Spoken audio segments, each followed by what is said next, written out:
Today on the show, the pleasure of speaking with Christopher Kai. Inc. Magazine, I should start that again. Today on the show, the pleasure of speaking with Christopher Kai. Incorporated Magazine has referred to Christopher as the billionaire networker. He wrote the #1 global best-selling book entitled Big Game Hunting, Networking with Billionaires, Executives, and Celebrities. He's also convinced billionaire Elon Musk for a sit-down interview where he said, "Wow, you really know a lot." Christopher dives into the 4 levels of networking where only the top 1% of entrepreneurs are aware of. But now in today's interview, you will learn how to master networking correctly. I'm really pumped and excited to have him on the show today to share his incredible experience and insight. But enough out of me, let's get him out here. G'day, Christopher. Welcome to the show. How are you doing today, mate? Great. Thanks for having me here, Reed. Mate, quick question before we dive into the nuts and bolts is, tell me how you made your first ever dollar as a kid. I was a 7-year-old kid in New York City where I was born and raised. My parents, very humble beginnings. My mom was a former school teacher. Dad's a former case manager. So when it snowed, my best friend and I, his name is Jacques, he was 5, I was 7. We would put on our gloves, or our coats, our scarves, walk outside with our shovel in hand, knock on doors and says, "Do you want us to shovel your porch?" And to make $100 from my neighbors as a 7-year-old, it just blew my mind. So that was the beginning of my entrepreneurial journey. Nice. I want to dive into today's show because we've only got a short period of time with you, and I really appreciate you coming on today's show. But talking in and around big game hunting and networking with billionaires, do you want to give a little bit of the insight into what led you to write that book and maybe a little bit of your background in order to getting to that point where you thought, I need to share my experience networking with other billionaires and CEOs in order to propel myself in the world of business? Yeah, it's really a mindset thing, as you talked about, Reed. I had a mentor of mine over 10 years ago. I wasn't doing that well 10 years ago. One of my mentors, his name is Fred Joel. He created multiple companies, multi-millionaire, really smart guy and a very sharp guy. He's very precise with how he speaks. So I said, "Fred, how can I scale my business?" And he says, "Christopher, don't be shooting at rabbits if you want to hunt big game." It was the simplest phrase, but essentially, why am I focusing on these little rabbit opportunities when I should be hunting bigger opportunities, which for me at the time was, how can I make at least 100 grand per client? So it was a mindset shift where he's made many multiple millions of dollars. And I admire him because he was just very specific with his advice. And that shift of my mindset is like, you're right. I've always been very aggressive, very outgoing, very assertive, but I never really pitched at that level. So I just started shifting my gears. And when I started doing that, I was like, wow. I remember one of my mentors who turned client, who turned potential business partner, he actually made $100 million. So I thought, okay, if I focus on people who make at least $100 million, if I'm trying to pitch them a $10 million project, that's 10% of the revenue. That's a lot. If I pitch 1% of the revenue, which is 1 million, that's still a lot. But if I pitch $100,000, that's 0.1%. So my mindset was, okay, I know I have a good skill set of working with executives because I worked at American Express in New York and Wall Street. I'm a New York guy. So in my mid-20s, I already knew that I understood C-level executives and how to communicate. And bluntly speaking, a lot of people don't. So when they see this book like that, they're like, oh, that's a very powerful book. So it's 1, from a marketing standpoint, but 2, from a story about my own mentor. And 3, really is like, if we're going to be entrepreneurs, why don't you just add another 0 or 2 zeros? So you look at someone like a Steven Schwartzman or a Sam Zell or some of the people in the real estate industry, these guys, I mean, literally, Steven Schwartzman, I met him in January in Davos. And that guy talked about how his first fund out of the company that he used to work for, Lehman Brothers, with his business partner, Pete Peterson, he's like, we're gonna raise $1 billion. So whether it's Christopher Kai saying, okay, I'm gonna focus on a $100 million guy, or Steven Schwartzman gonna raise $1 billion, it's a mindset thing because it's just a bunch of numbers, because I never even realized these numbers until at American Express. When I was creating these pitch decks, Reed, like these pitch decks were like to IBM, where we would cross them other products, and IBM would spend $500 million on the charge card, on the American Express card. And my job was to create these pitch decks. So in my 20s, I already at first looked at the numbers like, whoa, $500 million on a charge card, that's just one company. And it just made sense that, okay, if I'm understanding this level of strategy, branding, and sales, that gave me a mindset of knowing that, okay, there's people out there, they're just like you and I, but they have much more inclusive networks because no one's just going to introduce you to someone that's at that level. So for me, it was a matter of, I wanted to scale my business. And the best way for me to do that is to focus on what I call big gamers, people of influence who we might think are out of reach, whether they're billionaires, millionaires, executive celebrities. But really, it's about aiming higher in your life, but knowing that just because you aim high doesn't mean you reach it. And that's why I wrote this book, because I really wanted to share what Maya Angelou, who is Oprah Winfrey's former mentor, once said: when you learn, teach; when you get, give.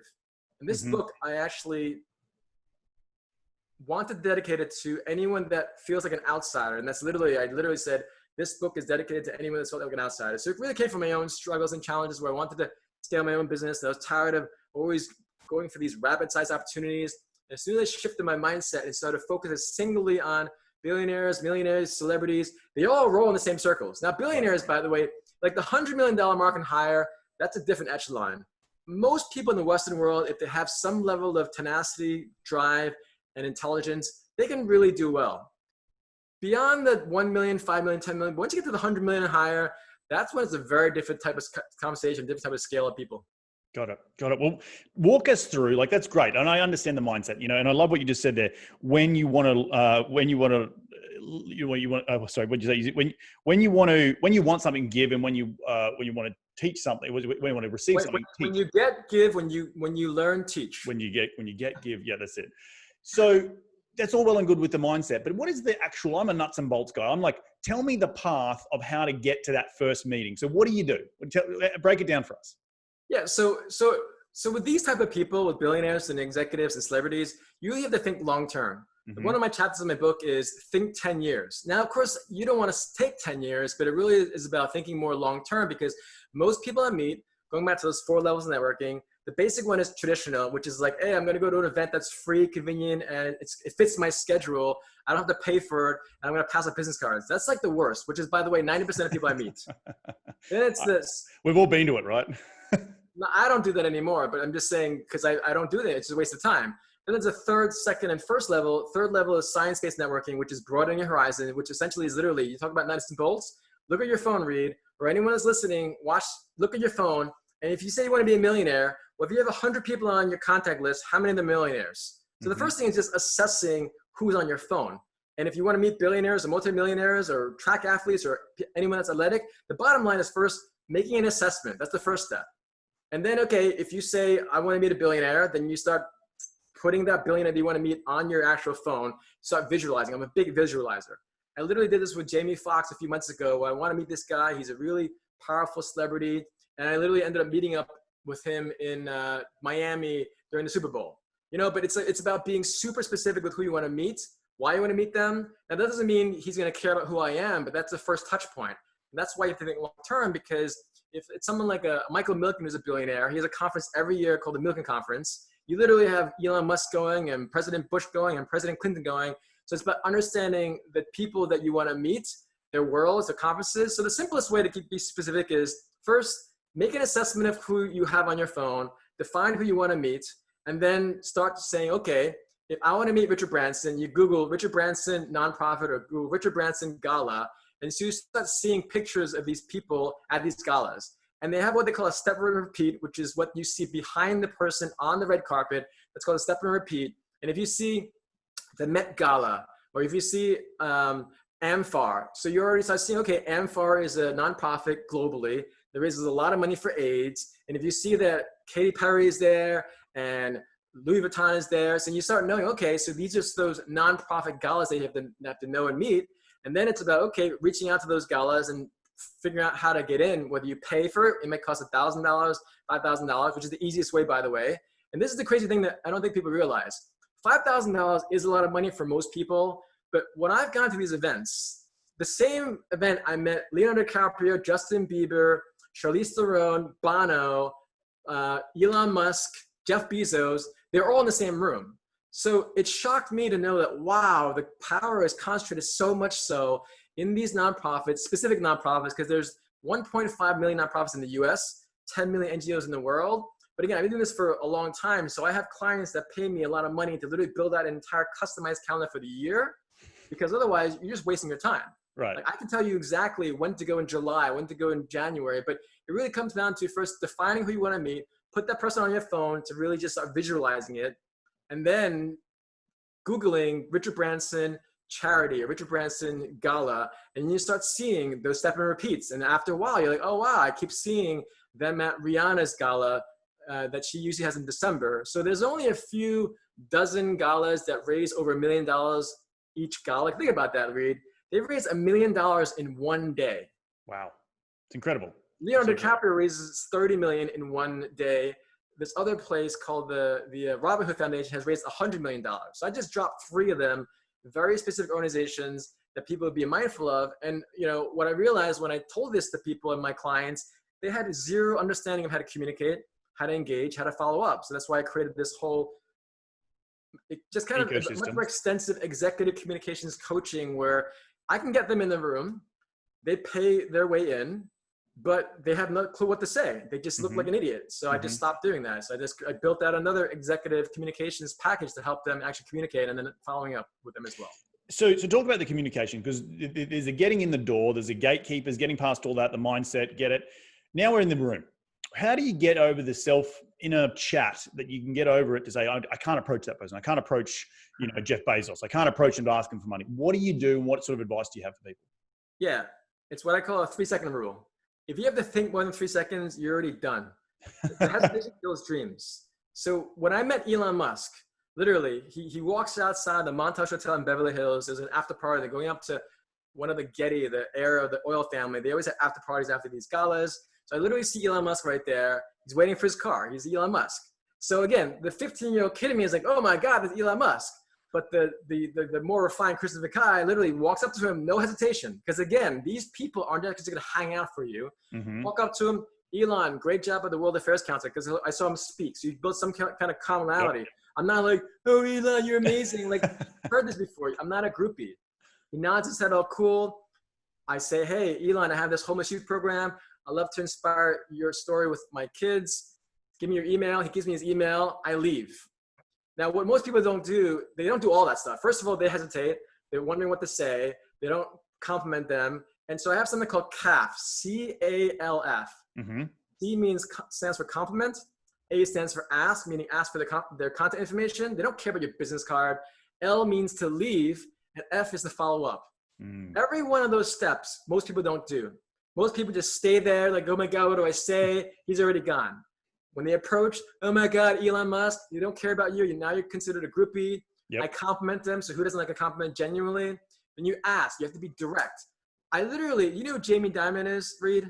I've heard of him, yes. He's the CEO of JP Morgan Chase. Yes. One of the top bankers in the world. He's a billionaire. I met him also in Davos, another place you go to, right? But this person, I'm not going to be too judgmental, but he just kept rambling on. When you meet someone of that stature or success, they don't care about you or I, bluntly speaking, because they don't know you. The most important thing is to get their contact information. If they actually give you your business card, golden. Email, golden. Assistant, email, golden. The whole point is, don't do what 90% of the people do is like, oh my God, you're blah, blah, blah, and here's my business card. They don't care about you. And stop rambling on. So literally compliment, ask, leave, and follow up. And I say this only for the really high level success people. Sometimes you can have a conversation, but even that, frankly, they don't really know about you. And if you ideally are really smart, if you do have time, if you have 5-10 minutes, you Google them on the spot and you find out what charities they have. So if, let's say, I know enough about these people. So if let's say Rihanna, I'd be like, hey, Rihanna, I really admire your admiration for your grandmother. That's the first thing I say to Rihanna. She doesn't know me. And I already referenced her grandmother, which brings up her filial piety. I said, I want to see how I can support your charity.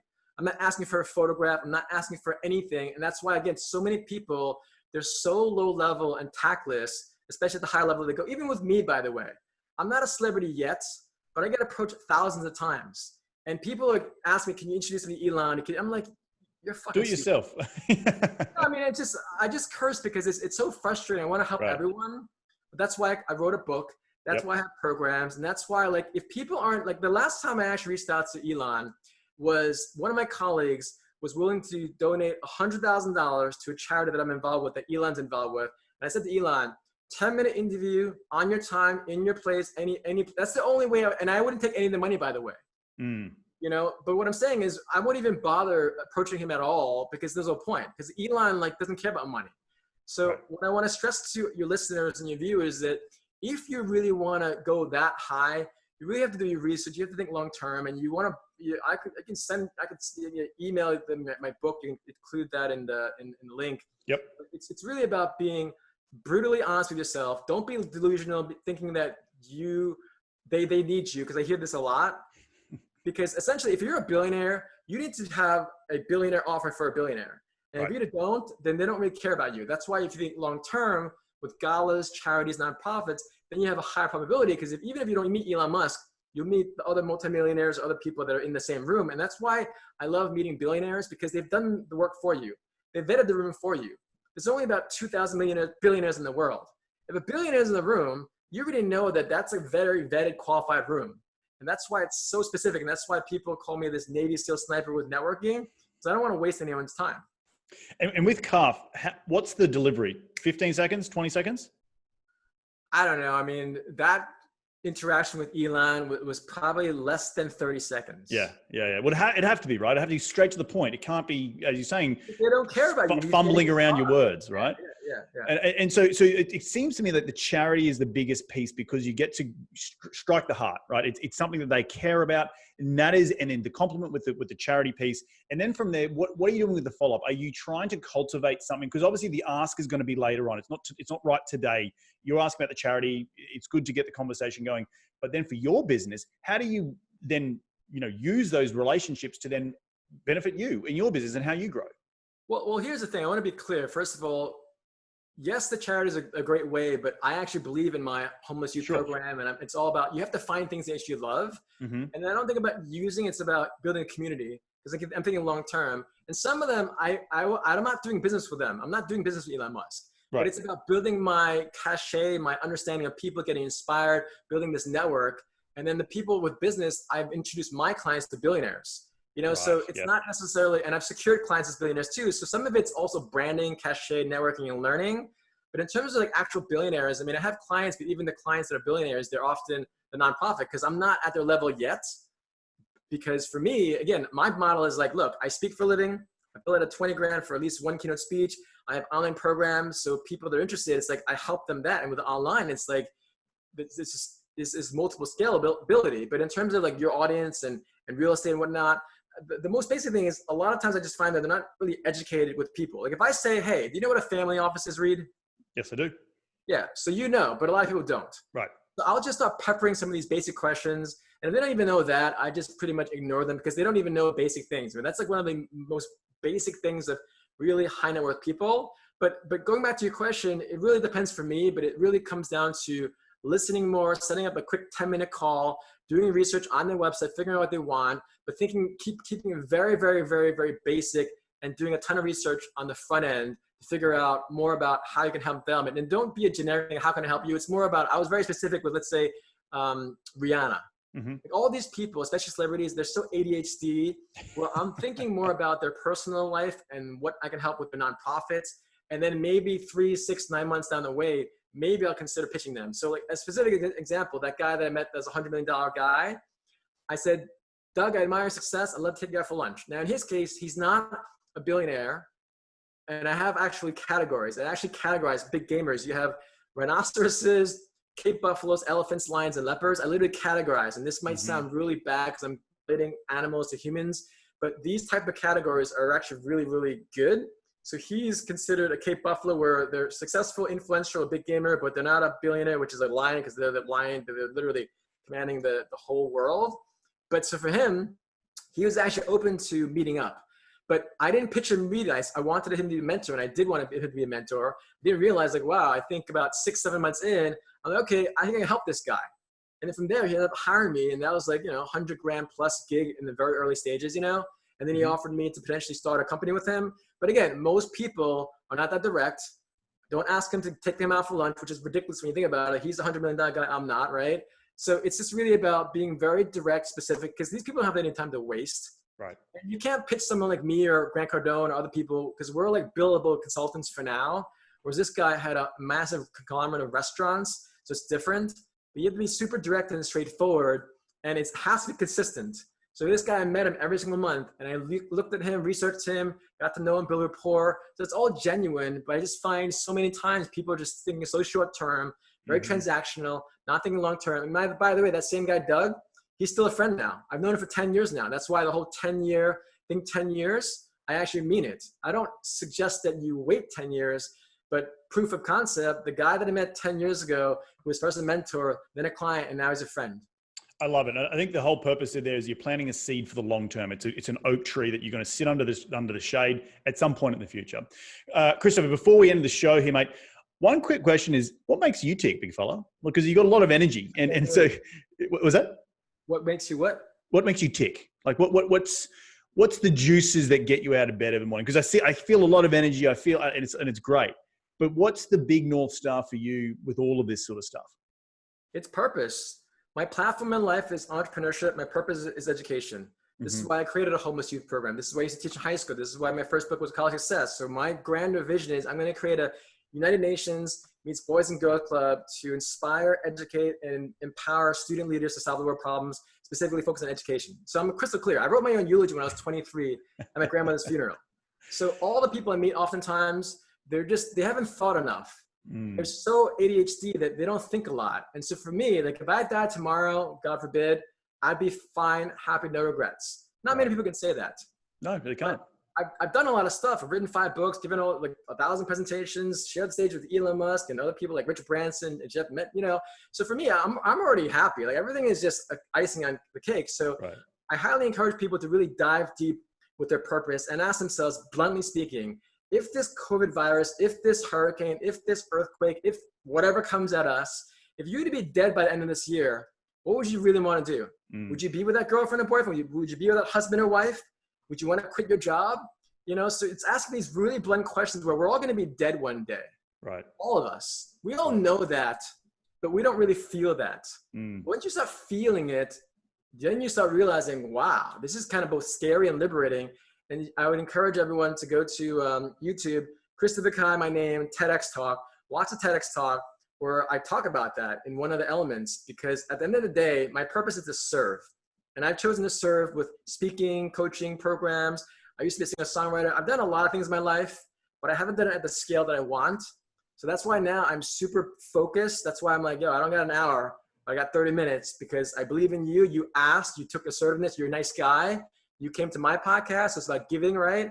But I'm not asking for anything because I don't really care, because I'm just super focused on really pursuing my vision of building an army. And that's why right now, my only focus now is helping executives that want to master networking, build a better brand, understand how to communicate better, and if they want to be a professional speaker. Those are really the only 4 categories that I'm interested in at this point, because everything else is like, don't talk to me. Right. Well, mate, I do want to be very respectful of your time. We only had 30 minutes. I want to thank you so much for jumping on the show today. Quickly, where do people go? They want to continue the conversation. They want to be in your sphere. Where do they go? ChristopherKai.com is my website. You can email me at Chris@ChristopherKai. Literally, my last name is Kai. Happy to send them my ebook, which is Big Game Hunting, Networking with Billionaires, Executives, and Celebrities. 20 strategies of networking. What do you do before, during, and after events? And this is actually the picture that reminds me, no matter what anyone says, dreams are possible, because this is actually Elon Musk, flesh and blood, where it's not just him, but it's about the kids that were there and my friends. So what more in life can you have when you're serving people that most need it, talking to people that you admire like Elon Musk, and doing it together with your friends and colleagues? That really is the purpose in life, in my opinion. Awesome, mate. Well, look, love it. I'm going to head up. I'm definitely going to get myself hands on the copy of the book as soon as we get off this call. But I want to thank you so much for jumping on the show. Enjoy the rest of your week, and we'll catch up very, very soon. Great. Bye, Reed. Thanks so much. Bye, everyone.